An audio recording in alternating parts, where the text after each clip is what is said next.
On August 26th, 2020, Chris Cochran's son received a terminal diagnosis, and on September 1st, 2021, his son died. Today, Chris is going to share his story, and he's going to answer these questions which many of you may have asked. And that is, do life's challenges weigh you down? Are your days filled with a sense of emptiness and a tendency to focus on the negative? Have overthinking, anxiety, or anger consumed your mind and heart? You do not want to miss Chris's interview. Stay tuned.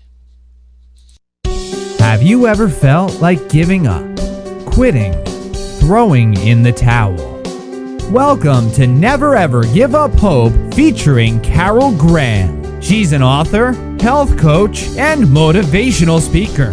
Backed into a corner multiple times in her life, Carol shares with you stories on how she overcame some of the toughest obstacles a person can go through in life, but refused to give up hope. Rather than admit defeat, an opportunity was presented, and it involves each and every one of you. Carol will feature spectacular guests who will share their messages of hope, encouragement, and their inspiration to prove why life's adversities only make you stronger. And now, welcoming the host of the show, here's Carol Graham. Chris Cochran is the founder and CEO of Blue Chip Solutions, but he finds his greatest sense of purpose in his roles as father, husband, and friend. At the core of who Chris is are his roles as father, husband, and friend. These purposes have profoundly shaped his journey and are the heart of his book, What's Good About Today? This deeply personal work is inspired by his son, Christian, who courageously battled terminal cancer. Christian's extraordinary perspective on life is exemplified by his daily question, What's good about today? And taught us to embrace each day with positivity. His legacy of hope and resilience is a precious gift that he is committed to sharing with the world. I cannot wait to hear your story, Chris. I am touched as I read this, and I thank you so much for being on Never Ever Give Up Hope. Well, thank you, Carol. I'm, joyful that I get to spend this moment with you. It's certainly what's good about today, and I hope that there's many people listening and we can reach as many people as possible. Absolutely. So, today you're going to share your story, and I can't wait to hear it. So, this I know will be a source of hope and encouragement. So, let's start from the beginning. Please take us through what happened. Sure. So my story is intertwined with really my family's journey, and that has been both incredibly challenging and deeply transformative. My son, Christian, he was an extraordinary young man, and he had a heart full of kindness and the spirit of optimism, and he had a way of bringing light to everyone he met. Christian was a graduate of Cook Honors College at Indiana University of Pennsylvania, where he excelled academically and personally. And he was someone who truly lived the life with purpose. And at 22 years of age, Christian was diagnosed with a rare, aggressive cancer. It's called cholangiocarcinoma. It's usually only seen in Southeast Asia and in older people. So how does a kid from North Pittsburgh get something like this? And as a family, my wife, my son Nick, my daughter Kate, and we walked that journey with him. It was an experience that tested us in ways we could never have imagined. And we were, through every doctor's appointment, every treatment, every moment of hope, and every moment of fear, Christian faced his diagnosis with strength and faith. And that was beyond inspiring. And he ultimately, Christian believed that even in the face of such adversity, there was still good to be found in every single day. And as you mentioned, on September 1st, 2021, just about a year, we lost Christian. And it was a loss that shook us to our core. Oh, But even in that pain, we felt God's presence guiding us through prayer, reflection. And I realized that Christian's message that there was always something good in every day wasn't just something to live by, it was something to share. And so, writing what's good about today, a purpose driven life, became my way of honoring Christian's legacy and continuing to work he started, spreading kindness and gratitude and hope. So this journey hasn't just been mine, it's been our family's journey. My wife, Danielle, has been my rock. My son, Nick, has found ways to honor his brother in his own unique way. And his daughter, Kate, reminds me every day that Christian's spirit lives on in all of us. So together we've turned our grief into a mission, and we're committed to sharing Christian's light with the world. anything you want to share about that journey regarding what you went through emotionally? Well, I think, grief is a universal thing that every single person goes through, and it can knock you to your knees, of course. Losing your child is the worst thing that can happen to you. And so, I tell you that when Christian was diagnosed, and I tell this story in the book, when Christian was diagnosed, um, we were asked to go to Hillman Cancer Institute, which is the big cancer institute here in Pittsburgh, because Christian had some blood work done, and they did do an MRI to test some things and look. And they asked us to go in, and I assured my son that everything was going to be okay. I assured his mother everything was going to be okay. And we just didn't know. And this was during COVID, so you can only have one parent. Oh my And so goodness, right. so I went in. I remember sitting, I was standing actually. My son was sitting on the bench there, and five doctors walked in with lab coats. They had masks on, but as soon as they walked in, I could see their eyes. And it was in their eyes about to deliver the worst news to my Mm, son, Christian. And I knew we were not in a good place. They told Christian, "You have terminal cancer, a very aggressive cancer." And my son, of course, he sat there, and I started to go black. My knees started to wobble. I just knew that life had just crumbled down for my son and my whole family, his friends. And so um, he put his hand on my shoulder at that moment. I'll never forget. And he looked oh, me in the eyes and he said, "Dad, don't worry about it. I am going to be fine. You don't need to worry." And it was his way of, again, his superpower of calming mm-hmm. me down. And he made jokes. He made the doctors feel light at heart and know that they were doing their job well. And I tell you that this is what makes Christian extraordinary. Mm-hmm. Not from the moment that he received his diagnosis to the moment he took his last breath, or surrounded by his family in his house and his pets and his girlfriend and us, did he ever complain one time. He never said, "Why me? Hmm. Why did this happen to me? Why God do this to me?" He didn't blame anyone. As a matter of fact, he did the opposite. He reminded us every day when we were down, when we were feeling this, he would remind us and say, "What's good about today?" with a question mark.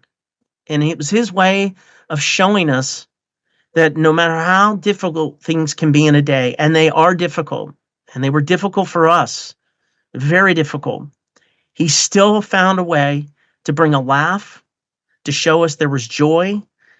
And to him, dying was just part of the journey. You can imagine a 22-year-old who has Hmm. this insight that people never ever achieve. And, he understood it better than anyone. And so I think that journey led us to, once Christian passed, that was, you know, when you lose someone to cancer and someone so beautiful as Christian, and I hope your viewers go to christiancochran.org. You can see pictures of Christian, and Okay. you can just type in Christian Cochran. You'll find all kinds of pictures. He was a beautiful, beautiful boy, gorgeous, brown hair, brown eyes, and to see someone wither away to cancer, as beautiful as he is around us all the time, it was devastating.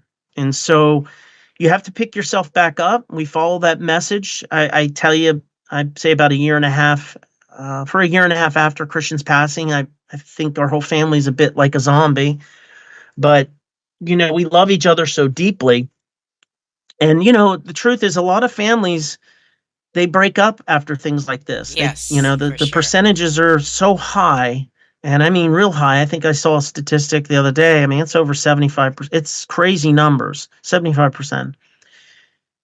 And it's because it's hard to listen to other people because you're going through your own set of grief. My Hmm. kids are going through their set of grief. My wife is going through their set of grief.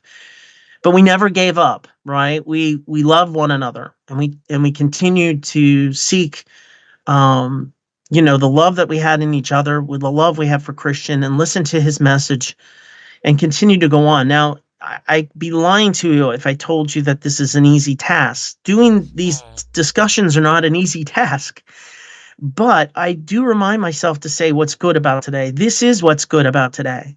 I get to speak to you. I'm guaranteed this moment. I'm guaranteed this moment with your audience to have a conversation, to let them know that there is always something good in a day, no matter what time of day, And the thing about the message that Christian left us, it's not something you have to always say at the end of the day. You can say it in the beginning of the morning. You can say it in the afternoon. You can certainly say it at the end of the night. But it's a moment. What it does is it allows us to seek um, the light within ourselves, to be present with ourselves, to recognize what's happening, and instead of just glossing over things and moving on. And so it's embracing those challenges, recognize them, and realize there is beauty in everything we do. We're only guaranteed what we have in front of us, so it's important to recognize that. And I think that ultimately that's what leads to a purposely driven life. It's a positive message, right? That's the point. The more people look to themselves internally and look for the goodness that surrounds them, and they will find it. I guarantee it will come back to them in spades, and give out that kindness. You will see it. And that's what we focus on. All right, I've got a few questions. Hmm. Number, first of all, and we'll just back up a little bit, and that is, did you ever figure out, because this is such a rare form of cancer, why it happened? Like, was that important to you, or did you ever was that ever determined? Well, when you go through the early parts of cancer, it's a scramble, especially with a cancer like this. I think Christian, he put all his trust in his parents, and so we scrambled as quickly as possible to get him on the standard of care, which is, of course, chemotherapy. And there are different people do different types of chemotherapy. The one he went on was extremely strong, aggressive, the harshest you can put into a body. It's all harsh, but this was the difficult one. And so you scramble to make plans quickly. I think once we knew, the next day we went to a sperm clinic to keep his sperm. We were positively looking for the future, to make sure he could have babies in the future, right? Right. Um, and then we moved to quickly get him on these Suboxone and these different chemicals. Um, and then you test your family, right?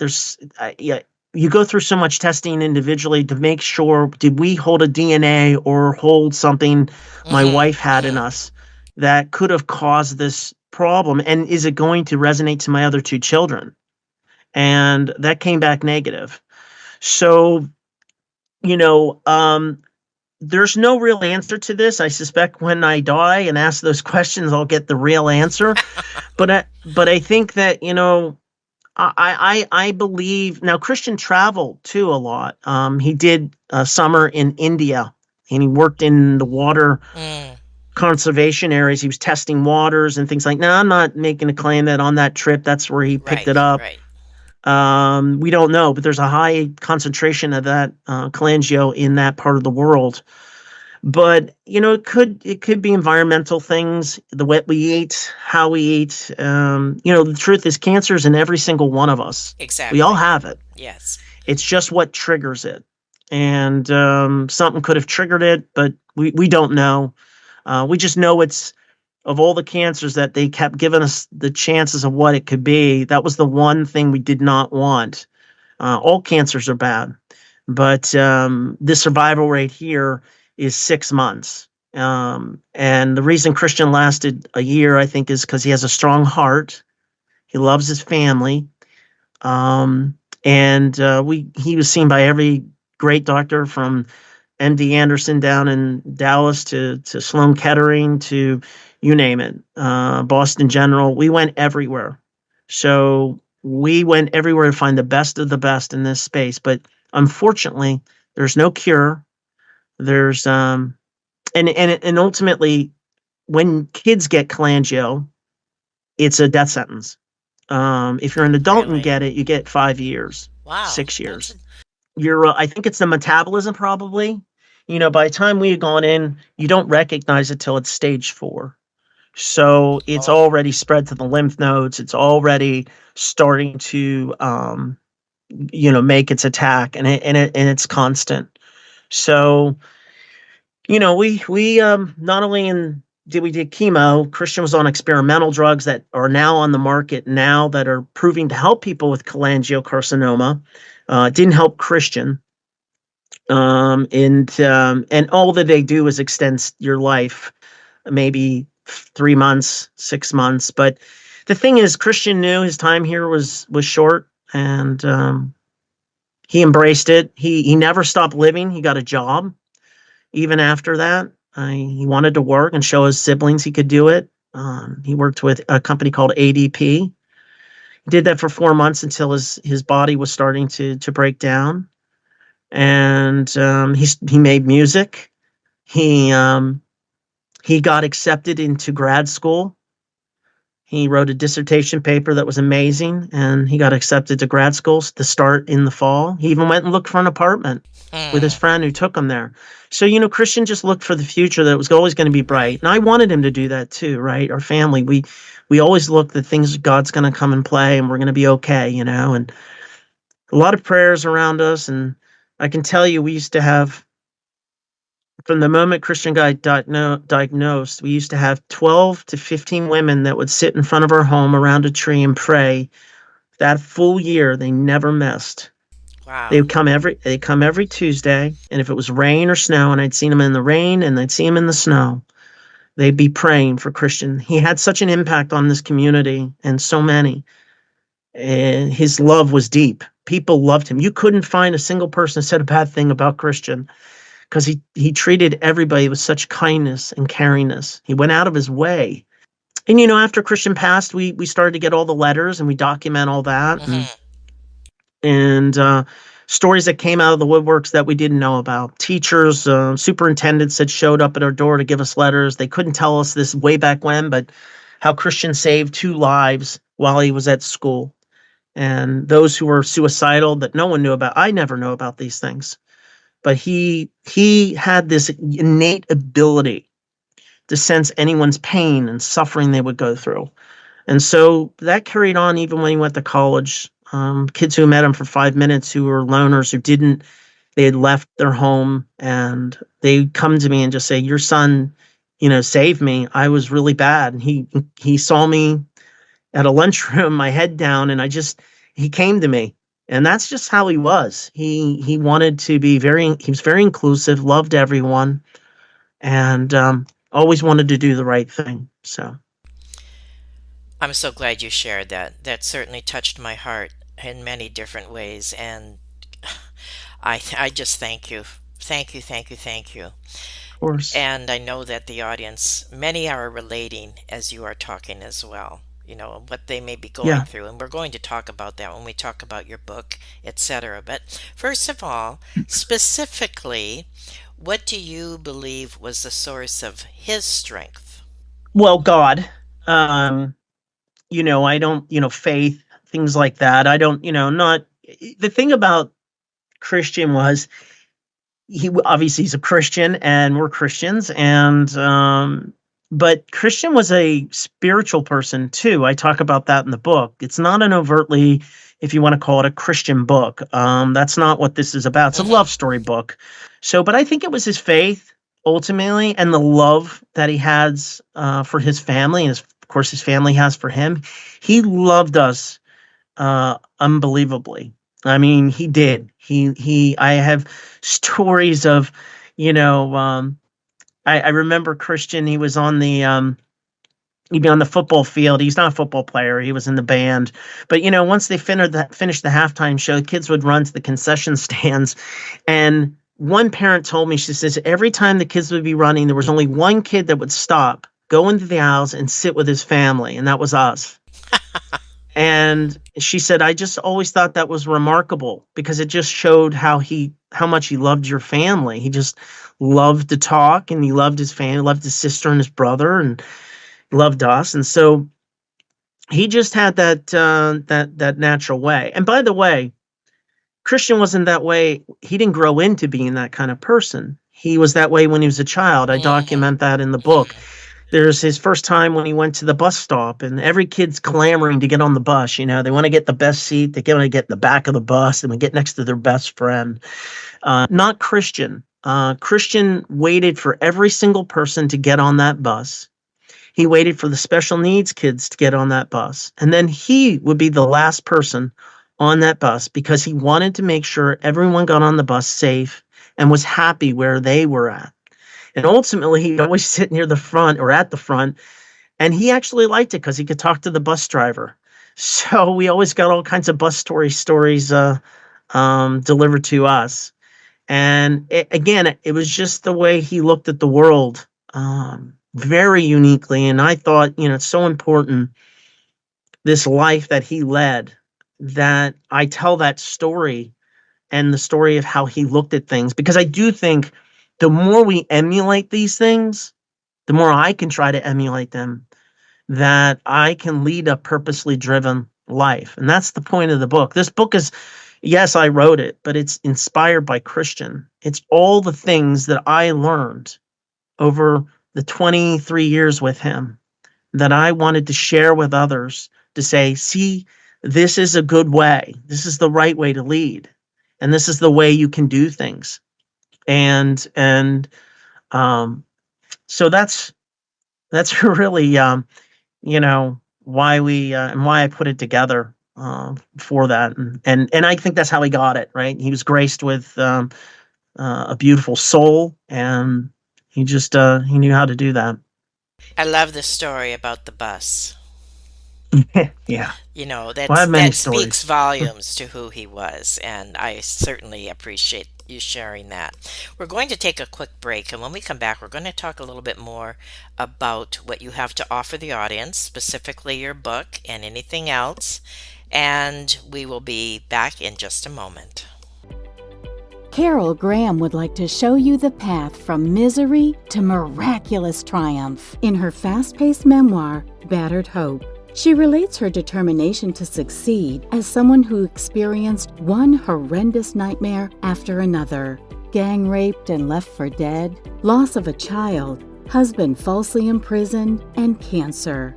Nothing could break her tenacity or faith. No matter what you face, heartache, loss, suffering, or injustice, Carol will illustrate how she became a victor the same way you can. The secret is to never, ever give up hope.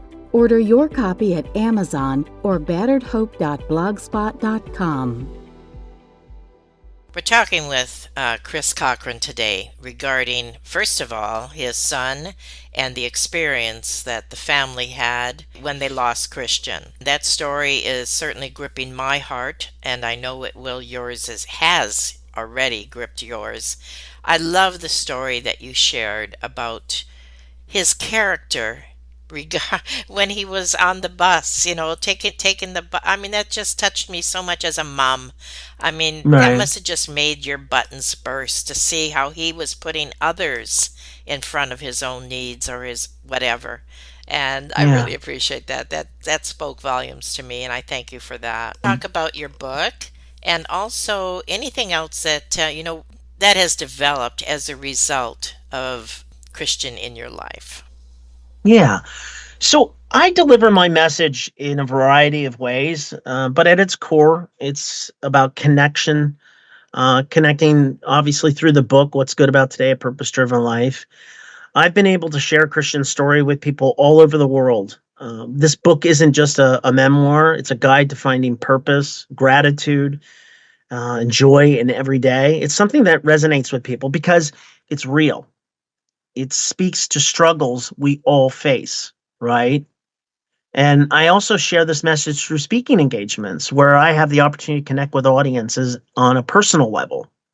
So whether it's in groups of students and church congregations or a podcast audience like yourself, my goal is to inspire people to see the good in their own lives and to trust ultimately in God's plan. There are many things that we have decided to, and ultimately Christian decided these things before he passed. One of the things Christian wanted us to do was to set up a foundation to help those who are less fortunate, help needy individuals, help children, start scholarship programs. And we have started that foundation, which supports and has catalyst for cancer research programs, youth programs, kindness initiatives. And, that was important to Christian before he passed. He wanted us to make sure when he moved on that we carried that light to those who found darkness. And it has been extraordinary in that journey. And we put a lot of the foundation. Christian's foundation is the Christian Cochran Legacy Fund through the Pittsburgh Foundation, a very reputable foundation, and we use those works and the money to put towards those who are in less need. So sometimes we partner with charter schools that in the inner cities, provide programs where they use the message of what's good about today. We partner with school districts, which is now spreading across the country. We're seeing it in multiple Oh schools. my goodness. Um, and where kids, what's fascinating about this, Carol, is that teachers love this as a teaching tool because they can come in and on the board it says what's good about today. Now it tells Mm. Christian's story for kids to know, and kids will write what's good about today in the morning. Like, I'm going to see my friend after school. I get to go to cheerleading. I get to play baseball, whatever that may be. But they use it as a way as kids to identify that today is beautiful and you need to see that. They can also use it to see if someone's not having a good day. So it has Mm. taken off in that manner. We do small things. We recently placed a microphone down on UNC Chapel Hill with nothing more than tell us what's good about your day, and we film it. There's no one there. And that's actually up on social media now, and people go Hmm. and they just talk about what's good about their day. And so it's just getting people to remind themselves, and that's what Christian wanted us to do. And that's what we're trying to do, is to get everybody to focus in on that. And so in addition to that, we work with Young Adult Survivors United, which is a YASU is a short, and it's young adults with cancer, right? You have Oh, really? pediatric cancer, but you have kids who are 18 to 35 who just starting off their life, and some of them have nothing. And I mean, they don't have families to support them. They don't have good, Christian Hmm. always felt very blessed. We were good parents, and he always felt guilty about that. He felt guilty that he had the privileges that others do not. And so he felt these to be important, that we support and take care of those who do not have are not surrounded by love. And so we set it up at their foundation, and it's like a shopping mall. So we support all the like food, and they come in. It's like a mall, and they will fill their bags once a month. Bags that say what's good about today, and sometimes we get 30 people, sometimes 40 people, it just depends. And they'll come in and shop, and they take all the things that they need, gift cards, doggy treats, whatever it may be need, so they can go home and have a little bit of comfort and support. And so that's another thing that we did. And Christian knew about that organization before he passed and wanted us to do more work there as well. And so those are the main things that we're doing. And If you're ever in Pittsburgh, if anybody's listening in Pittsburgh, you can certainly go down into the Strip District, which is the most popular area of Pittsburgh right now. It's a booming area, and there's a beautiful Polish church at the end. It's got gold on top. You can't miss it. But right next to it is, on the main street, is a huge memorial. It's called the What's Good About Today fountain. There's 6 boulders. There's water. There's a picture of Christian and his story, and telling people one of the things is be kind to everyone, because you never know what they're going through. And so many people go there and pray. Many people just go to sit. Many of all backgrounds in an urban landscape. And it's an extraordinary thing to see, because it's just about how much he loved everybody. It didn't matter where you came from, and it didn't matter. What a And legacy. Wow. Wow. It is a legacy, yeah. Amazing. Yes, it is. It is. So we're proud of Christian and the work he continues to do. Now, one of the things I didn't tell you, Carol, is my son is incredibly funny. Christian was just hilarious. He was extremely talented. I can hear him tapping me on my shoulder right now. Dad, don't tell these stories. And I do have a wired connection into Christian. And, he was the lead in every musical. He was the lead in every play at a very big, popular high school in the Pittsburgh area, nominated for many awards. He's been in a movie. He was and had a prominent part in a big budget movie. So he was ready to take off when he graduated. He was actually headed to LA, and he had agents. He was ready to go, but the sickness just took him in a different direction. And it just wasn't meant to be. It just wasn't his course.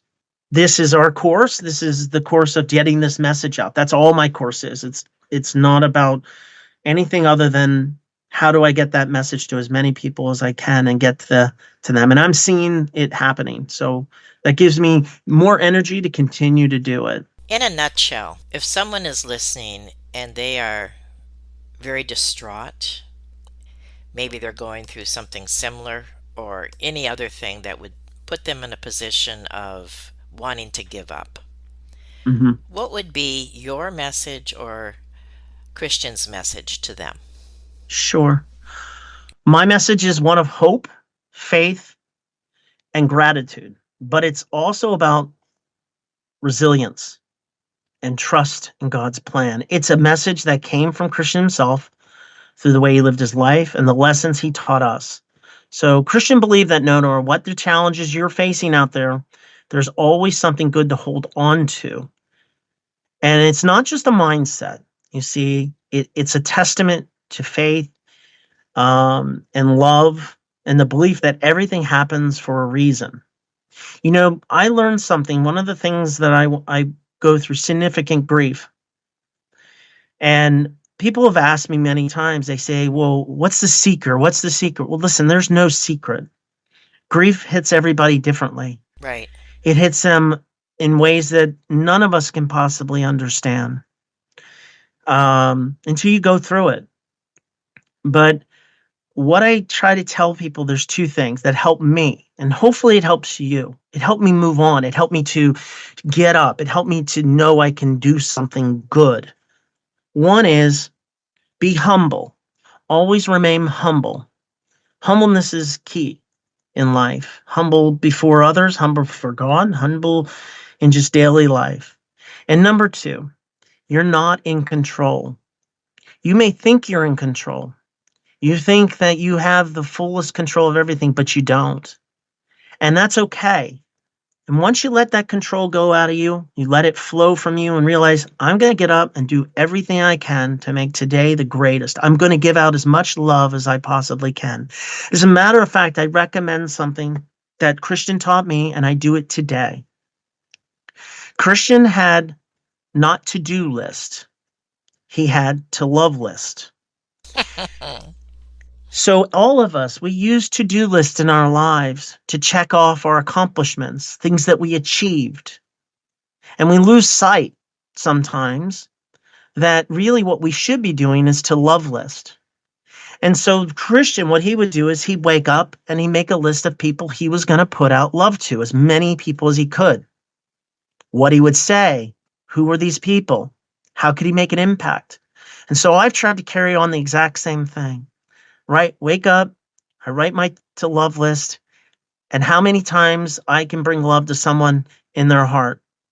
And, when you're out there doing that and you see it, man, it feels so good. It's good for me. I hope it's good for others, but it helps my soul. It helps to build back up my heart. And so I tell you, those who are hurting, those who are going through things, sometimes giving out a lot of love. Sometimes you don't want to give out love, right? You're like, I'm not giving out any love because I'm miserable. But you'll get to a point where you giving out that love will give so much back to you. It will fill up your jar, so to speak. And I think I think that's what we're here for. I do. I mean, we're not here long, so we gotta do things that are good for everyone to help everyone. And that'd be my message to someone. And my message also is you can always reach out to me personally if you have questions and concerns and you just want to talk. I talk to people all the time. And so I'm always an ear, a good listener. And I've been, me, my family, been through a lot. We've seen things that we shouldn't have seen, gone through things, but we've come out on the other side strong. And we know that, there are good things to do. There's lots to do while at least I'm still here. Thank you for that gracious offer. That is so. You've got me choked up here. I mean, I I'm not usually at a loss for words, but I really appreciate it, and I know that you are touching many hearts for those who especially are going through something right now, and I thank you for that. Absolutely. Now, we're going to promote you in every possible way that we can, of course, and I that's why I really appreciate that you said that you are sorry, open to talk to people as well. And I Mm-hmm. trust that they will reach out to you if they just even need that word of encouragement. We don't know. We look at the outside, right? We don't know what's going on in their hearts and their minds and their lives. And so I thank you for that gracious Yeah, offer again. So is there absolutely. anything that you would like to say in conclusion? And definitely we will have all the links, etc., up on the web post so that people can connect with you. Great. Yeah, just I think if you want to reach out to me personally, you go to I'm sorry, Chris Cochran Speaks.com. So that's my first and last Okay. name, speaks.com. That's where I do my speaking engagements. You'll see probably videos, things like that. There's people who book time with me. You can certainly just Okay. email me. That's fine too. You can reach me on Chris Cochran Speaks on Instagram. I'm also on LinkedIn. Um, but I guess what I would leave with the audience, most importantly, is my challenge to the audience is simple and profound. Just ask yourself what's good about today. And I know it can help shift um, your entire perspective. Write down your answers, share them with loved ones, and thank God for the blessings in your life. It's a small practice, but it can have a huge impact on how you see the world and how you approach each day. And remember, kindness matters. Be kind to yourself. Be kind to others because you never know what someone else is going through. And you definitely, if you're able to get my book is available on Amazon. It's available Barnes and Noble. It's available on global distribution. It's a really positive thing when I see that my book is selling in England and Germany and Yes, the Czech yes. Republic and those things, and that really gives me hope that a simple message, is that they're getting something out of this that can change the way their perspective is on life and help them do better in difficult moments. A simple but profound message for sure. Yeah, Thank absolutely. you. By my son, for sure. He's the one that gave it. Yes. Thank you. Thank you so much for being on. Never ever give up hope. Christopher is a poster boy for that. I can Never see. give up hope. I couldn't agree more, Carol. I'm with you. Never, ever. That's right. give up hope. Thank you. And thank you again for being on the show today. Thank you. Thank you for listening to Never Ever Give Up Hope, featuring Carol Graham. Did you know that most people succeed because they are determined to? Quitting was never an option. Carol loves your comments and will respond to each one. So please subscribe and review this podcast. A rating of 5 stars would be outstanding and appreciated. Remember, if you are still here, there is always hope.